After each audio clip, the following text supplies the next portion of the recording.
Praise the lord. ದೇವರ ಘನವುಳ್ಳ ನಾಮಕ್ಕೆ ಸ್ತೋತ್ರವಾಗಲಿ. ಮತ್ತೊಂದು ಸರ್ತಿ ನೀವು ಭೇಟಿಯಾಗುವ ಸೌಭಾಗ್ಯ ದೇವರು ನಮಗೆ ಕೊಟ್ಟಿದ್ದಕ್ಕಾಗಿ ಸ್ತೋತ್ರ ಹೇಳ್ತೇನೆ.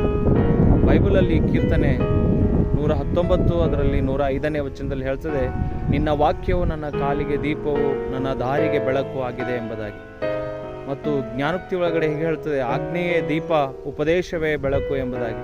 ಪ್ರೀತಿಯ ಸಹೋದರ ಸಹೋದರಿಯರೇ, ದೇವರ ವಾಕ್ಯವು ನಮ್ಮ ಕಾಲಿಗೆ ದೀಪವಾಗಿದೆ. ಎಡವಿ ಬೀಳದಂತೆ, ನಾವು ಬಿದ್ದು ಹೋಗದಂತೆ ಆ ವಾಕ್ಯವು ನಮ್ಮನ್ನು ಎಚ್ಚರಿಸಿ ನಮ್ಮನ್ನು ನಡೆಸುವಂಥದ್ದಾಗಿದೆ ಮತ್ತು ಬೆಳಕಾಗಿದೆ ಎಂಬುದಾಗಿ ಹೇಳ್ತದೆ.